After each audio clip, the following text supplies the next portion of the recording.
এই ক্ষীৰভাগ থাকিও আপুনি আমি ভকতৰ সেৱাৰ বাবে যদি কোনোদিন এনেধৰণে আগবঢ়াই দিবলৈ চেষ্টা নকৰিলোঁ, তেতিয়াহ'লে এই ক্ষীৰটো এই শৰীৰটোৰ ওপৰত এনে এটা মহান ভাৰ বোজা হিচাপে আমি আশ্ৰয় কৰি আছোঁ। আৰু যেতিয়া পিতৃ পৰলোকগামী হ'ব তেতিয়া কি হ'ব বাৰু? ভাগৱতে কৈছে, হয়নে নহয় আপোনালোকে প্ৰমাণটো চাব। ৰাম বিষ্ঠামূত্ৰে শয্যা মাজে পৰিয়া থাকয় চতুৰ্ভৃত্তি বেৰি সবে কুটুম্বে কান্দয়।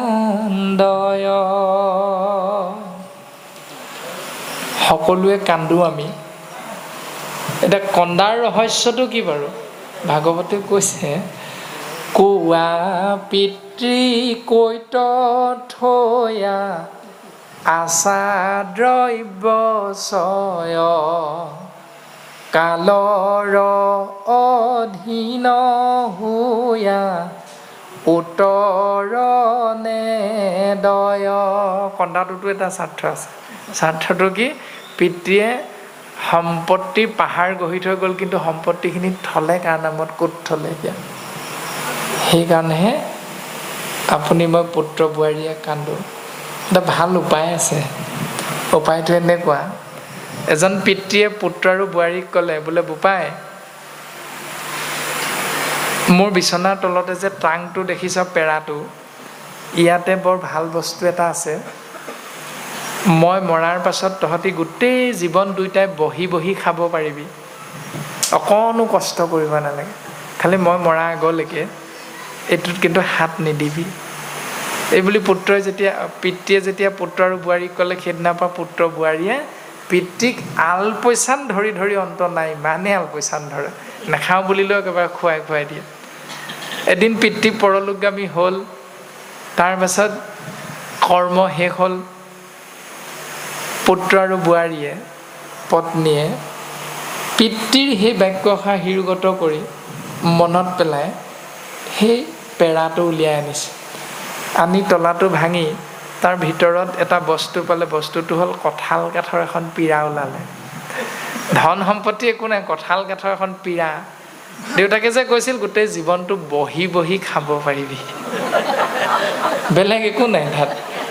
যদি আমাৰো তেনেকুৱা হৈছে, কাৰোবাৰ এনেকুৱা বুদ্ধি কিছুমান খটাই অকণমান জীয়াই থকা কেইদিন ভালকৈ থাকিব পাৰিম। ৰাম ভাৰ্যা পুত্ৰ শোকে বেৰি কান্দিয়া থাকয় তাৰাৰ মাজত সিটো মৰে দুৰাশয়।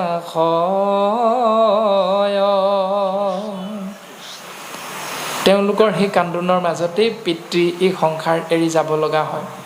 আৰু সেই মুহূৰ্ততে সেই বেলা আখে দুই যমৰ কিংকৰ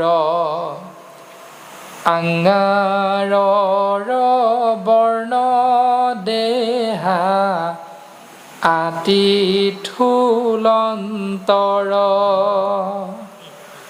বেংগা মুখ দুই চক্ষু তেৰ কৰি চাই কোপৰ বেগত আতি দহন চুবাই। তাৰ পাছতে আত্মাতত্বক নিবৰ বাবে দুটা যমদূত আহে। আৰু অজামিল উপাখ্যানত অজামিলক নিবৰ বাবে 3টা যমদূত আহিছিল। ইয়াত 2টা যমদূতৰ কথা কৈছে। আৰু 2টাই হওক 3টাই হওক, এই যমদূত কেইটাৰ নাম কি? কফ, বাত, পিত্ত। কফ মানে এই যে আমাৰ ডিঙিৰ পৰা থু খেকা উলিওৱাৰ যিটো ব্যৱস্থা, কফ বুলি কোৱা হয়। আৰু সেইটো কেনেবাকৈ ওলাই নাহি লাগি ধৰিলে আপোনাৰ মোৰ মৃত্যু হৈ যায়। কিন্তু কফজনিত বেমাৰত আপোনাৰ মোৰ মৃত্যু মানে সেইটো এটা যমদূত। দ্বিতীয় যমদূতটো হ'ল বাত বিষ, মানে গাঁঠিয়ে গাঁঠিয়ে বিষ হোৱা, হাড়ৰ যিবিলাক জইন বুলি কয়, সেই গাঁঠিটোৰ ক্ষেত্ৰত বিষ হ'লে আৰু সেই বিষৰ বাবে এদিন শৰীৰৰ পৰা আত্মাতত্ব ওলাই যাবলৈ বাধ্য হয়, এইটো হ'ল দ্বিতীয়টো যমদূত। 3 নম্বৰ যমদূতটো হ'ল পিত্ত, মানে গ'ল্ড ব্লাডাৰ, এপেণ্ডিক্সকে ধৰি যিবিলাক বেমাৰ আমাৰ পিত্তজনিত বেমাৰ হয়, সেই বেমাৰবিলাকক কোৱা হৈছে যমদূত বুলি। এতিয়া সেই 3টা যমদূতে আমাক এদিন লৈ যাবই এইখন সংসাৰৰ পৰা। কিন্তু 3টা যমদূতৰ পৰা পৰিত্ৰাণ পাইছিল অজামিল নামৰ আত্মাতত্বই 4জন বিষ্ণুদূতৰ কৃপাৰ বশত। তো 4জন বিষ্ণুদূতৰ নাম কি? গুৰু, দেৱ, নাম আৰু ভকত। সেই 3টা যমদূতৰ পৰা পৰিত্ৰাণ পাবলৈ 4জন বিষ্ণুদূতৰ যদি আশ্ৰয় কৰোঁ, তেতিয়াহ'লে নিশ্চিত ৰূপত এই সংসাৰত আমি সুন্দৰভাৱে থাকিব পাৰিম। আৰু এই মুহূৰ্তত যমৰ দূতে নৰকলে নিবৰ বাবে আত্মাতত্বক সাজু কৰিছে। হাতে চৰ্ম জৰি লোহাৰ ডাংগ ভয়ংকৰ, দেখি তাৰ হৃদয় কাম্পয় তৰতৰ, বিষ্ঠা মূত্ৰ এৰে আতি ক্ষয় হুয়া ভয়, পাছে দূতে যাতনা দেহত ভৰাৱয়। পাছ হাত কৰি চৰ্ম জৰিয়ে বান্ধয়, গলে দোল দিয়া দীৰ্ঘ পথে টানি নেয়। এতিয়া আত্মাতত্ব এই শৰীৰটোৰ পৰা ওলাই গ'লো, আত্মাতত্বই অন্য এটা দেহত সোমাব লগা হয়, সেই দেহটো যাতনা দেহ বুলি কৈছে। আমি খালী চকুৰে দেহটো নমনো, আৰু সেইকাৰণে আমি সেই আত্মাতত্বৰ নামাকৰণ কৰোঁ বিদেহী আত্মাৰ সদগতিৰ অৰ্থে 1 মিনিট মৌন প্ৰাৰ্থনা। এনেকৈ আমি আশ্ৰয় কৰোঁ সমাজ বিশেষে। বি মানে নাই, দেহ মানে শৰীৰ। যিটো আত্মাই অৱস্থান কৰিবলৈ এটা শৰীৰ পোৱা নাই, সেইকাৰণে সেই আত্মাক বিদেহী আত্মা বুলি কোৱা যায়। এতিয়া যমে কিন্তু বা দূতে কিন্তু সেই আত্মাটোক এটা শৰীৰত ভৰাই সেই শৰীৰটোৰ নাম হ'ল যাতনা দেহ বুলি কৈছে, যাতনা শৰীৰ।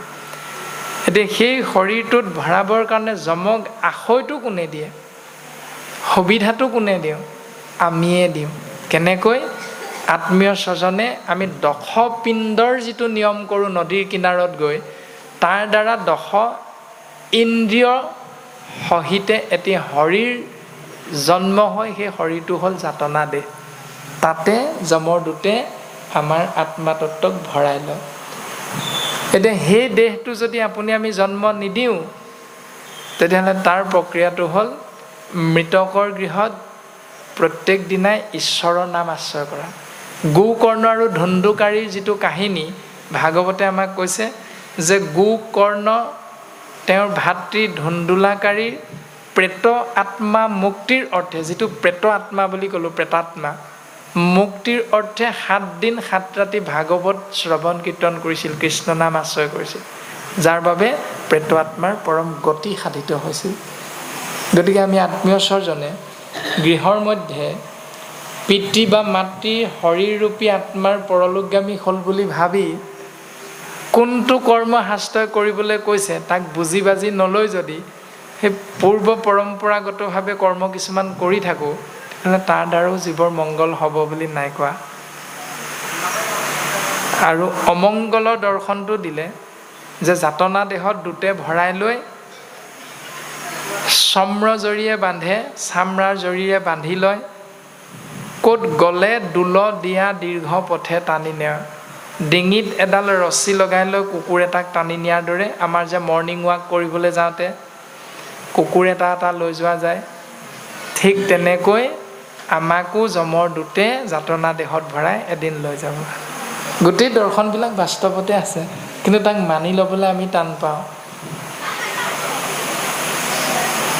যিজন ভগৱন্তৰ কৃপাৰ বশত আমি ইমান সুন্দৰভাৱে সংসাৰত বৰ্তি আছোঁ, সেইজন ভগৱন্তক ধন্যবাদ দিবলৈ আমি পাহৰি থাকোঁ। প্ৰভু তুমি কৃপা কৰা সন্তানটোৰ ইণ্টাৰভিউ আছে পৰহিলে, চাকৰিটো যাতে মোৰ সন্তানটোৱে পায়। ভগৱন্তই ভক্তৰ বাক্য ৰক্ষা কৰি সন্তানটোক চাকৰিটো দিলে, ভগৱন্তৰ কৃপাতে হয় সকলো যোগ বিয়োগ সংযোগ। তাৰপাছত ধন্যবাদটো কাক দিলোঁ বাৰু? চাকৰিটো পাবৰ বাবে ঈশ্বৰৰ ওচৰত সেৱা কৰিলোঁ, নামঘৰত গৈ গুৱাপান অৰিহণা দি সেৱা ভাগ কৰিলোঁ, ঈশ্বৰে তথাস্তু বুলি কৃপা কৰিলে। তো ধন্যবাদটো দিব লাগিছিল ঈশ্বৰক। চাকৰিটো পোৱাৰ খবৰটো যেতিয়া আমি পালোঁ, চাকৰিটো হ'ল বুলি খবৰটো, লগে লগে সেই নামঘৰত গৈ প্ৰভু তোমাৰ কৃপাত চাকৰিটো হ'ল, এনেকৈ যাতে ভৱিষ্যত জীৱনটো তুমি আমাক কৃপা কৰি থাকা। এই বুলি কেইজন পুত্ৰ কেইজন পিতৃ মাতৃ আমি নামঘৰলৈ যাওঁ? নাযাওঁ নহয়, বিচাৰিহে যাওঁ, ধন্যবাদ দিবলৈ এজনো নাযাওঁ। কিন্তু ধন্যবাদ নিদিয়াকৈও নাথাকোঁ, দিওঁ কাক? গঁৰালৰ আমলৰীয়া হাঁহটোক। সেইটো বেচেৰাটো এনেই মৰে, সেইদিনা খানাটো ওলাই যায় যে, সেইটো কি দুখ আছিলে এতিয়া, সেইটো এনেই মৰিলেহি আহি পানি। সেইকাৰণে প্ৰাণীক উপেক্ষা কৰে যিটো মূঢ়মতি বুলি কৈছে। সেইটো কৰাৰ পাছত কি হ'ল? দৰমহা পালোঁ, লাহে লাহে খেৰ নৰাৰ চালি টিনপাত হ'ল, বাঁহ বেত আঁতৰি শিল ইটা বালি হ'ল, জেউৰা গুচি ৱাল হ'ল, জপনা গুচি গেট হ'ল। এইকেইটা সকলোৰে পৰিচিত শব্দ। তাৰপৰা লাহেকৈ গেটখনৰ বাহিৰত কোনোবাই সৰুকৈ লিখে, কোনোবাই ডাঙৰকৈ লিখে, কি বুলি? কুকুৰৰ পৰা সাৱধান। থাকেনে? একেবাৰে সঁচা কথা, আপোনালোকে মানি ল'লেও নল'ব, নল'লেও নাই। আমি মানি লওঁ নলওঁ সেইটো পাছৰ কথা, কিন্তু কথাটো যে সঁচা এইটো প্ৰত্যেকৰে জ্ঞাত। কিন্তু কুকুৰৰ পৰা সাৱধান বুলি ক'লে যে, শাস্ত্ৰত কুকুৰ কাক বুলি কৈছে? যে যিসকলে ভকতৰ সংগ নলয়, কৃষ্ণ নাম আশ্ৰয় কৰি বেয়া পায়, সেইসকলক কুকুৰৰ লগত তুলনা কৰিছে। 2য় স্কন্ধত আছে। গাধৰ লগত তুলনা কৰিছে, উটৰ লগত তুলনা কৰিছে, ছাগলীৰ লগত তুলনা কৰিছে, গাহৰিৰ লগত তুলনা কৰিছে, যিসকলে কৃষ্ণ নাম বেয়া পায়। এতিয়া কথাটো হ'ল, কুকুৰৰ পৰা সাৱধান বুলি লিখিলে হয়, এতিয়া ভিতৰত থকা ব্যক্তিজনৰ আচৰণটো যদি প্ৰকৃততে ভকত আৰু নাম বেয়া পোৱা হয়, তেতিয়াহ'লে ভিতৰত 4 ঠেঙীয়া আচল কুকুৰটো আছেনে, বাকী 2 ঠেঙীয়াটো আছে শাস্ত্ৰই কোৱা মতে, সেইটো আমি নিজে নিজে বুজিবলৈ মাত্ৰ চেষ্টা কৰিব লাগে। গতিকে শাস্ত্ৰই ইমান টানকৈ আমাক কৈছে, ককৰ্থনা কৰিছে, তাৰ পাছতো আমি সেইবিলাক নিয়মেই আশ্ৰয় কৰি থাকোঁ। এনেধৰণে গলত ৰছী লগাই যেতিয়া জমে লৈ যাব, তেতিয়া আমি যে সেই ইণ্টাৰভিউটোত পাছ কৰি চাকৰিটো পোৱাৰ বাবে আমলৰীয়া হাঁহটো মাৰিছিলোঁ, সেইটো কি কৰিব এতিয়া? সেইটোতো কিবা এটা ভূমিকা আছে, শাস্ত্ৰই কৈছে তাৰ ভূমিকাটোৰ কথা। এৰা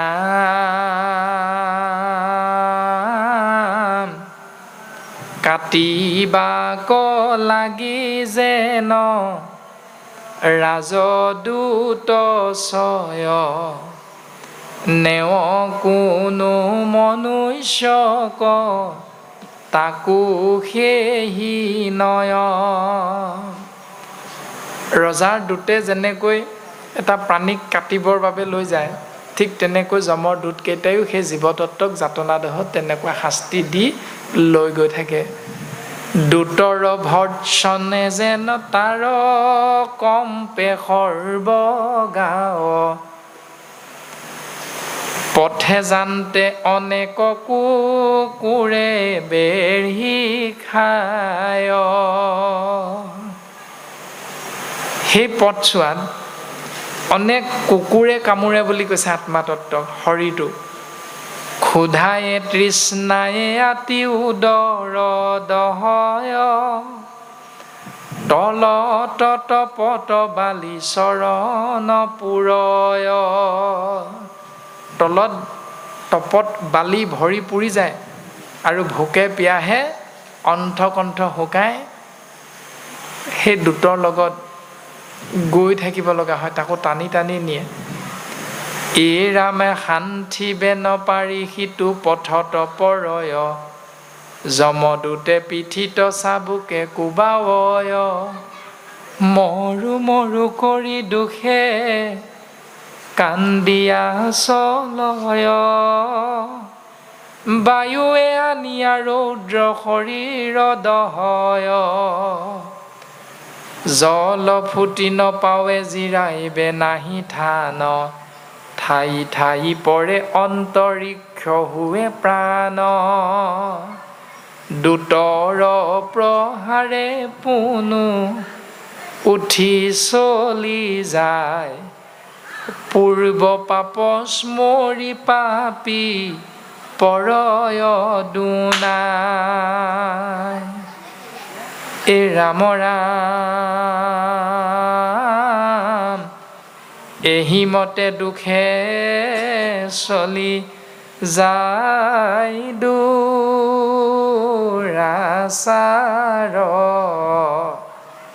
কি কহিবু পথে যত ভুঞ্জয়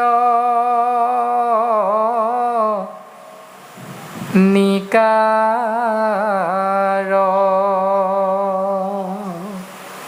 সেই মাতৃ দেৱহূতি এনেকৈ এটি জীৱই সময়ৰ লগত কিমান দুখ কষ্টক সহ্য কৰিব লগা হয়, কেনেকুৱা বিলাই বিপত্তি হয়, তোমাক মই কৈ কৈ আৰু শেষ কৰিব নোৱাৰোঁ মা। এনেধৰণে পদবন্ধে আমাক কথাখিনি প্ৰকাশ কৰিছে। তাৰপাছত ৰাম ৰাম কেৱলে অধৰ্ম কৰি কুটুম্ব পুখিল তাৰ ফলে বহু কাল নৰক ভুঞ্জিল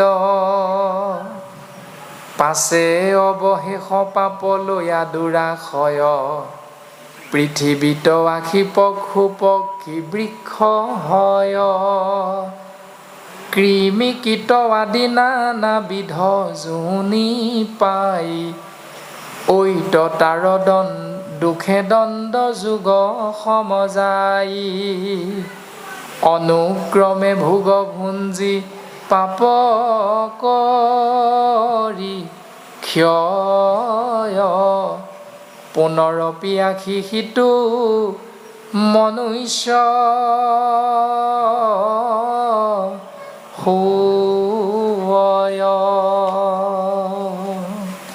এনেকৈ ৮৪ লাখবাৰ নৰক ভুঞ্জিব লগা হয়। মূল দৰ্শনটো দিছে ৮৪ লাখবাৰ যোনিত অৱস্থান কৰাৰ। ঐ ঈশ্বৰ কৃষ্ণক যিটো অন্য দেৱতাৰ সম বুলয় ধম মোৰ সমতি ৮৪ নৰক ভুঞ্জি পাপৰ যোনিত হিতু অৱশ্যে শুইবে কৌতপতি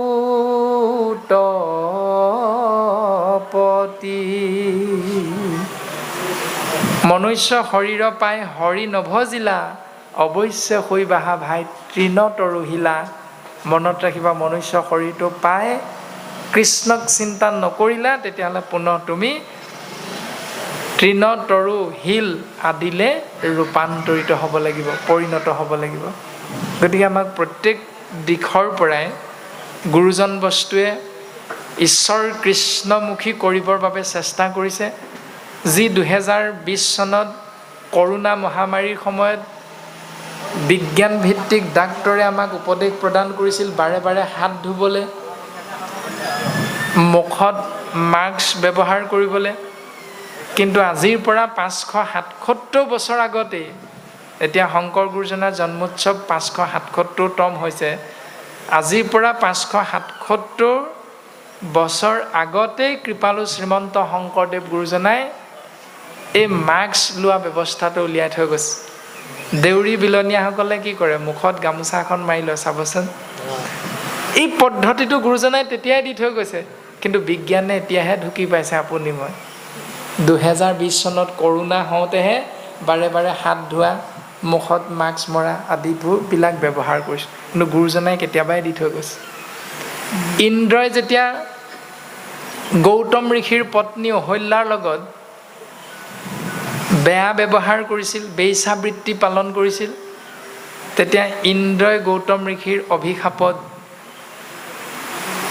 এটা বেমাৰ লাভ কৰিছিল, পাপত পৰিব লগা হৈছিল, ক্ষয় ৰোগ হৈছিল, পাপ হৈছিল। সেই পাপৰ পৰা পৰিত্ৰাণ পাবৰ বাবে মানে শৰীৰটোত সহস্ৰ যোনি হ'ব ইন্দ্ৰৰ। এতিয়া সেই পাপৰ পৰা পৰিত্ৰাণ পাবৰ বাবে বৃহস্পতি গুৰুৱে উপদেশ দিলে, তুমি ইয়াক 4 ভাগ কৰি যদি কাৰোবাক দিব পাৰা তেতিয়াহ'লে তুমি পাপৰ পৰা পৰিত্ৰাণ পাবা। এতিয়া পাপটো 4 ভাগ হ'ল। এভাগ গছে আশ্ৰয় কৰিলে, গতিকে গছক খৰি হিচাপে ব্যৱহাৰ কৰোঁতে যদি বাকলিৰ সৈতে আমি পৰি দিওঁ তেতিয়াহ'লে তাত ইন্দ্ৰৰ পাপটো নিহিত হৈ আছে বাকলিত। দ্বিতীয়তে জলে গ্ৰহণ কৰিলে এটা পাপ ইন্দ্ৰৰ। সেইকাৰণে আইসকলে পুখুৰীৰ পৰা পানী ভৰাবলৈ যাওঁতে বা নদ নদীৰ পৰা পানী আনিবলৈ যাওঁতে টিং বা পাত্ৰত ওপৰত যিটো চামনি পৰি থাকে সেই চামনিটো আঁতৰাই লৈ পানী ভৰাই আনে, মানে সেই চামনিটো হ'ল ইন্দ্ৰৰ পাপ। তাৰ পাছত মাটিয়ে ল'লে ইন্দ্ৰৰ পাপ। এই যে আমাৰ শৰণ ভজন ভক্তি সদাচাৰ শিকাওঁতে গুৰুৱে কেই আঙুলৰ তলৰ মাটি লৈ শৌচাচাৰ পদ্ধতিত ব্যৱহাৰ কৰিবলৈ কয়, সেইটো সকলোৰে জ্ঞাত। গতিকে ইন্দ্ৰৰ পাপৰ ভাগ মাটিয়েও লৈ থৈছে। আৰু 4 নম্বৰ ভাগটো আইসকলে লৈছে। কোনটো? মাহে মাহে যে ঋতুমতী হয় আইসকল, সেই ঋতুমতী হোৱাটো মানে ৰক্ত ক্ষৰণ হোৱাটো হ'ল ইন্দ্ৰৰ পাপ। যদি ইন্দ্ৰৰ পাপটো আইসকলে নললেহেঁতেন তেতিয়াহ'লে আইসকলে সন্তান জন্ম দিব পৰা ক্ষমতাটো নাপালেহেঁতেন। সেইটো ইন্দ্ৰই কৃপাও কৰি থৈ গৈছে। পাপটো লোৱাৰ বাবে সেইটো বৰ দি থৈ গৈছে। এইবিলাক ভাগৱত কীৰ্তন দশম ঘোষা ৰত্নাৱলী আদি ধৰ্মগ্ৰন্থই আমাক জ্ঞান দিয়ে। গতিকে বিজ্ঞান আৰু ধৰ্ম ইটো সিটোৰ পৰিপূৰক, প্ৰত্যেকটো সঁচা কথা, কিন্তু আমি মানি ল'বলৈ মাত্ৰ অকণমান টান পাওঁ। এতিয়া সেই ঋতুমতী হোৱাৰ লগে লগে সন্তান জন্ম দিব পৰা ক্ষমতাটো এগৰাকী নাৰীৰ আহে। আৰু ক্ষমতাটো অহাৰ লগে লগে শাস্ত্ৰই কৈছে যুগ্ম সংখ্যা 7 দিনলৈকে আইগৰাকীয়ে একো কৰ্ম নকৰে, আৰু 10 নম্বৰ দিনটোত যদি স্বামীৰ লগত মিলিত হৈ গৰ্ভত বীৰ্য ধাৰণ কৰে তেতিয়াহ'লে সময়টো যদি 8 নম্বৰ প্ৰহৰটো হয়, অষ্টম প্ৰহৰ, তেতিয়াহ'লে সেয়া ল'ৰা সন্তান হ'ব। আমি কোনো ডাক্তৰ নহয় আকৌ, বোলে তুমি ডাক্তৰ নেকি, ডাক্তৰী পাছ কৰিলা নেকি এইবিলাক পঢ়ি পঢ়ি, নহয়। যদি 11 নম্বৰ দিনটোত বীৰ্য ধাৰণ কৰে তেতিয়াহ'লে সি বিজুৰীয়া অযুগ্ম সংখ্যা, তেতিয়াহ'লে সেই সন্তান কন্যা সন্তান হয়। শাস্ত্ৰসন্মত, মানি লোৱা নোলোৱাটো আপোনালোকৰ নিজৰ কথা। বিচৰা ধৰণে আপুনি মই ভক্ত প্ৰহ্লাদৰ জন্ম দিব পাৰিম, বিচৰা ধৰণে আপুনি মই ধ্ৰুৱৰ দৰে সন্তান জন্ম দিব পাৰিম, বিচৰা ধৰণে আপুনি আমি হিৰণ্যকশিপুৰৰ দৰে সন্তানো জন্ম দিব পাৰোঁ। শাস্ত্ৰই কৈছে হিৰণ্যকশিপুৰৰ জন্ম হৈছে, হিৰণ্যাক্ষৰ জন্ম হৈছে দিতিৰ গৰ্ভত, স্বামী কাশ্যপৰ ঔৰসত। পূৰ্বতে আছিল জয় বিজয়, আছিল বৈকুণ্ঠত, কিন্তু বৈকুণ্ঠত থাকি স্বভাৱটো আসুৰিক হৈছিলে, অসুৰৰ স্বভাৱ হৈছিলে। সেইকাৰণে তেওঁলোক বৈকুণ্ঠত থাকিও স্খলন হ'ব লগা হ'ল, অসুৰ জনিলে। এতিয়া জন্ম হ'ল কাৰ ঔৰসত? কাশ্যপৰ ঔৰসত। কাশ্যপটো ব্ৰাহ্মণ আছিল। ব্ৰাহ্মণৰ ঔৰসত জন্ম হ'লে শাস্ত্ৰই অসুৰ বুলি কৈছে নি? আমাৰতো স্বাভাৱিক ধাৰণা এইটোৱে হ'ব, নহয়নে প্ৰভু? কিন্তু শাস্ত্ৰই কৈছে সেইটো নহয়, যে ব্ৰাহ্মণৰ ঔৰসত জন্ম হোৱা সেই সন্তান দুটি অসুৰ হোৱাৰ মূল কাৰণটো হ'ল মাতৃ দিতিয়ে স্বামীক আবদাৰ ধৰিছিল।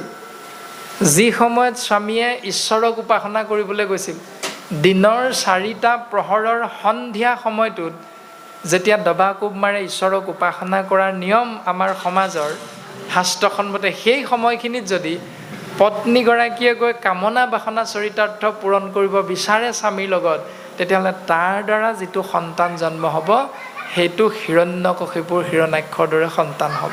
এই শাস্ত্ৰসন্মত, সেইকাৰণে অসুৰ সন্তান বুলি কৈছে। ব্ৰাহ্মণ হৈও অসুৰ সন্তান। ৰাৱণোতো ব্ৰাহ্মণৰে পুত্ৰ, কিন্তু বিভীষণো ব্ৰাহ্মণৰে পুত্ৰ। কৰ্মত বিভীষণ ভকত হ'ল, কৰ্মত ৰাৱণ ৰাক্ষস হ'ল।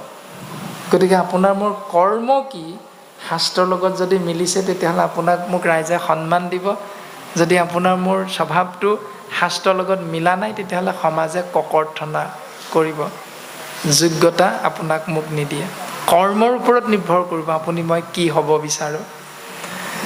তাৰপাছত হিৰণ্যকশিপুৰ গুচি গৈছিল ভাতৃ হিৰণ্যাক্ষৰ বধৰ খবৰ পাই প্ৰজাপতি ব্ৰহ্মাৰ পৰা অজেয় বৰ মৃত্যুঞ্জয় বৰ ল'বৰ বাবে। আৰু তেতিয়া বাটতে হঠাৎ শুনা পালে নাৰায়ণ নাৰায়ণ, মানে শত্ৰুৰ নাম শুনাৰ লগে লগে হিৰণ্যকশিপুৰ যাত্ৰা ভংগ হ'ল বুলি উভতি আহিছে। আৰু তেতিয়াই পত্নী কায়াধুৱে হিৰণ্যকশিপুৰক কৈছে যে স্বামী, তুমিতো গৈছিলাগৈ, কিন্তু মই বিচাৰোঁ আজিৰ দিনটো তুমি মোক দিয়া, কিয়নো কিমান দিনৰ মূৰত তুমি ঘূৰি আহিবা দি নাই, কালিলৈ প্ৰত্যুষতে তুমিতো যাবাই, গতিকে আজিৰ দিনটো অন্ততঃ তুমি মোক দিবানে মই বিচৰা ধৰণে। তেতিয়া হিৰণ্যকশিপুৰ কথাটো চিন্তা কৰিলে, এৰা মইতো কিমান দিনত ঘূৰি আহি দি নাই তাৰ ঠিকনা নাই, গতিকে তুমি বিচৰা ধৰণে মোক আজি পাবা। এই বুলি কোৱাৰ লগে লগে কায়াধুৱে হিৰণ্যকশিপুৰক সুধিছে যে স্বামী, তুমি যে ঘূৰি আহিছিলা আজি যাত্ৰা ভংগ হ'ল বুলি, কিয় ঘূৰি আহিলা, কাৰ নাম শুনিছিলোঁ বুলি কৈছিলা? বোলে নাৰায়ণৰ নাম শুনিলোঁ সেইকাৰণে মই ঘূৰি আহিলোঁ। অ' স্বামী, তোমাৰ মুখত নাৰায়ণ নামটো ইমান সুন্দৰ লাগিছে শুনিবলৈ, আকৌ এবাৰ কোৱাচোন। এনেধৰণে নাৰায়ণ নাৰায়ণ কোৱাই থাকোঁতে থাকোঁতে থাকোঁতে থাকোঁতে ৰাতিৰ চতুৰ্থ প্ৰহৰ, মানে 24 ঘণ্টাৰ 8 নম্বৰ প্ৰহৰটোত স্বামী হিৰণ্যকশিপুৰৰ মুখেৰে নাৰায়ণ নাম উচ্চাৰিত হৈ থকা সময়তে স্বামীৰ বীৰ্য পত্নী কায়াধুৱে গৰ্ভত ধাৰণ কৰিছে, যাৰ বাবে সন্তান ভক্ত প্ৰহ্লাদ হৈছে। ঈশ্বৰৰ বীৰ্য, মূৰৰ বীৰ্য অনিষিদ্ধ ঋতুকালত যদি মোৰ বীৰ্য, তেতিয়াহ'লে কেতিয়াও নাশ নহয়। গীতা শাস্ত্ৰত কৃষ্ণ অৰ্জুনৰ আগত কৈছে অনিষিদ্ধ ঋতুকাল। কিন্তু নিষিদ্ধ ঋতুকাল যদি বীৰ্য হয়, তেতিয়াহ'লে সি আসুৰিক, মানে অসুৰ হয় বুলি কৈছে।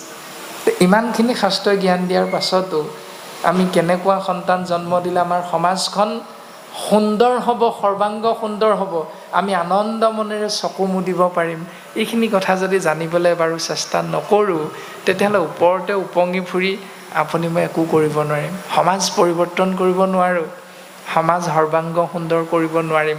ইয়াক বিজ্ঞানসন্মত শাস্ত্ৰসন্মত যুক্তিৰে আমি চালি জাৰি চাবলৈ শিকিব লাগিব, তেতিয়াহে কথাখিনি আমি পালন কৰা হ'ব আৰু সমাজো বিচৰা ধৰণে আমি গঢ়ি তুলিব পাৰিম। উৰণিৰ কথা আছিল, এটা সময়ত কোৱা হৈছিল যে সেই উৰণি নাইকিয়া হ'ল।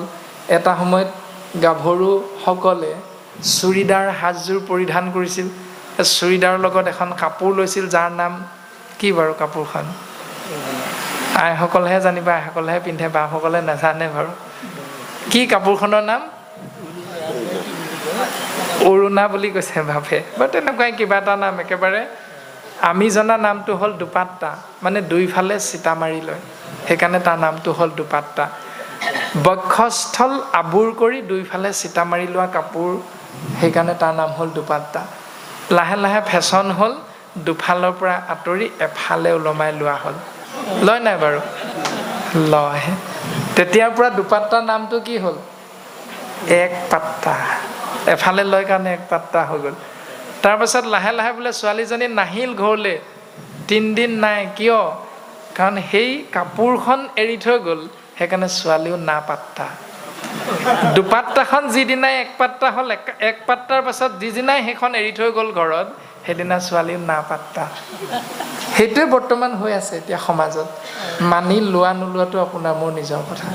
চিন্তা কৰিলে আমি কথাখিনি এনেধৰণে বুজি পাওঁ। গতিকে শাস্ত্ৰই যি ধৰণে আমাক হিন্দু ধৰ্মত সাজ পোছাক পৰিধান কৰাৰ কথা কৈছে, প্ৰথম স্কন্ধত যেতিয়া বেদব্যাসে দেৱঋষি নাৰদৰ কৃপাধন্য হৈ পৰম জ্ঞান লাভ কৰিছিল, তেতিয়া দেৱঋষি নাৰদৰ জ্ঞানত ব্যাসদেৱে কি কৰিছিল? কৃষ্ণৰ মূৰ্তি কপাছে কৰিলন্ত ধ্যান। কৃষ্ণৰ মূৰ্তিক ধ্যান কৰিছে। হৃদয়তে কৃষ্ণক দেখিলা বিদ্যমান। হৃদয়তে কৃষ্ণক দেখা পাই গ'ল। তাৰ আগতেতো দেখা পোৱা নাই কৃষ্ণক। নাৰদৰ উপদেশ মৰ্মে দেখা পাইছে। দেখা পোৱাৰ লগে লগে এটা আচৰিত দৃশ্য ভাগৱতে আমাক দৰ্শন কৰাইছে।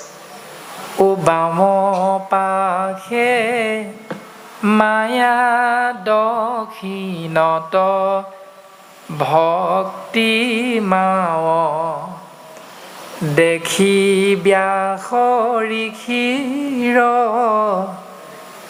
ৰোমাঞ্চ ভৈল গাঁও। বাওঁফালে মায়াক দেখিলে, হৃদয়ত কৃষ্ণক দেখিলে, দক্ষিণ মানে সোঁফালে ভক্তিক দেখা পালে। এতিয়া কাম কি কি? দুইটাৰে কাম কি? মায়াৰ কাম কি? ভক্তিৰ কাম কি? ও মায়ায়ে বান্ধন্ত ভক্তি মাতৃ মেলাৱন্ত, দুহানুময় ধস্থ ভাৱে আশা ভগৱন্ত। সেইকাৰণে ভকতে যেতিয়া নাম লয় তেতিয়া চেলেং চাদৰখন, চেলেঙৰ অন্য এটা নাম হ'ল দয়াৰ কাপোৰ, এই চেলেং চাদৰখন বাওঁফালটো ঢাকি সোঁফালটো উজ্জীৱিত কৰি লয়। সোঁফালে যিহেতু ভক্তি আছে, বাওঁফালে মায়া আছে, মায়াক আবুৰ কৰি ৰাখে। আৰু সেই সাজযোৰেই আইসকলেও পিন্ধে। হিন্দু ধৰ্মত আইসকলে পৰিধান কৰা সাজৰ দৰ্শন দিছে শাস্ত্ৰই আমাক। সোঁফালৰ পৰা চিতা মাৰি চাদৰখন গাত লয়। তাৰমানে মায়াক ঢাকি ৰাখে, ভক্তিক উজ্জীৱিত কৰি ৰাখে। নাম প্ৰসংগ বৰতাল বজায় বা হাত চাপৰি বজায়, সোঁ হাতেৰে বাওঁ হাতক হেঁচি হেঁচি ধৰে, চাপৰি বজাওঁতে এনেধৰণে। তাৰ অৰ্থ হ'ল মায়াক ভক্তিৰ দ্বাৰা দমন কৰা দৰ্শন গুৰুজনাই আমাক দি থৈ গৈছে। গতিকে আমি বিচৰা বস্তু নাই কি শাস্ত্ৰত? প্ৰত্যেকটো কথা আছে। অৰ্জুনে ইমান প্ৰশ্ন কৰিছে, প্ৰত্যেক প্ৰশ্নৰ উত্তৰ ভগৱন্ত পুৰুষে উত্তৰাধ্যায় গীতাত 700 ভাগী শ্লোকৰ সমাহাৰ উত্তৰাধ্যায় গীতাত সুন্দৰভাৱে প্ৰকাশ হৈছে। তাত ধৃতৰাষ্ট্ৰই মাত্ৰ এটা শ্লোক প্ৰশ্ন কৰিছে যে মোৰ পুত্ৰসকল কুৰুক্ষেত্ৰ যুদ্ধৰ মাজত স্থানত থিয় হৈ কি কৰিছে কোৱা সঞ্জয়। আৰু সেই প্ৰশ্নটোৰ উত্তৰ সঞ্জয়ে 40 ভাগ শ্লোকৰ জৰিয়তে দিছে ধৃতৰাষ্ট্ৰক। তাৰপাছত অৰ্জুনে 85 ভাগ প্ৰশ্ন কৰিছে কৃষ্ণৰ আগত, আৰু বাকীখিনি শ্লোকেৰে 700 ভাগৰ বাকীখিনি শ্লোকেৰে 554টামান শ্লোক হ'ব, সিমান ভাগ শ্লোকেৰে কৃষ্ণই অৰ্জুনক উত্তৰ দিছে।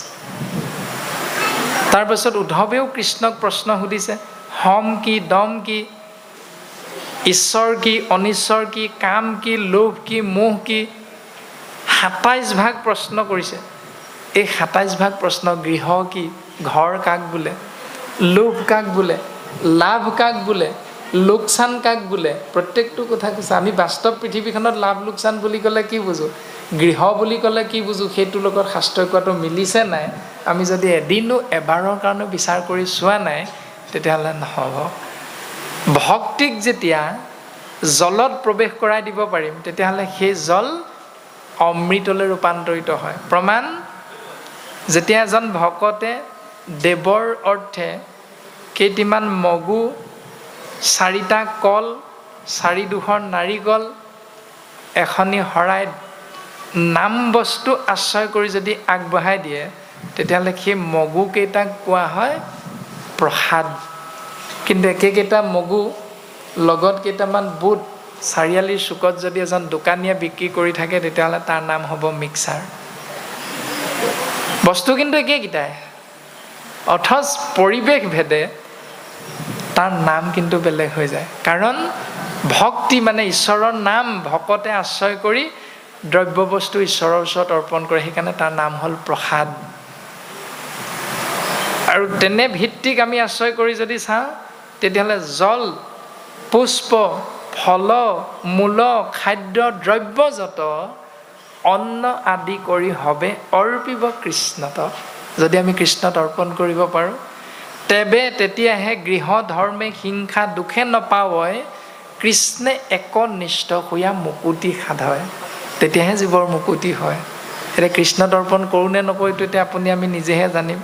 যদি জল অৰ্পণ কৰোঁ তেতিয়াহ'লে জল অমৃতলৈ ৰূপান্তৰিত হয়। যদি গৃহৰ মধ্যে সদা সৰ্বদা নাম বস্তু ভক্তিক আশ্ৰয় কৰিব পাৰোঁ তেতিয়াহ'লে গৃহখন মন্দিৰলৈ ৰূপান্তৰিত হয়। এতিয়া আপুনি মই বাঁহ বেতৰ ঘৰখনত আছোনে, বাঁহ বেতেৰে নিৰ্মাণ কৰা সেই গৃহভাগী শাস্ত্ৰসন্মতে মন্দিৰলৈ ৰূপান্তৰিত কৰি প্ৰত্যেক দিনা মন্দিৰৰ মাজত আত্যান্তিক সুখেৰে অৱস্থান কৰি আছোঁ। এই পাৰ্থক্য দুটা আপুনি আমি নিজে নিজে চিন্তা কৰিলেহে বুজি পাম। এতিয়া আমিতো ক'ব নোৱাৰোঁ কোন গৃহত আছে, কোন নৰকত আছোঁ, কোন স্বৰ্গত আছোঁ, কোন মন্দিৰত আছোঁ, এইবিলাক আমি নিজে নিজেহে বুজি পাম। মাত্ৰ বিশ্লেষণটো আপুনি মই কৰিব লাগিব।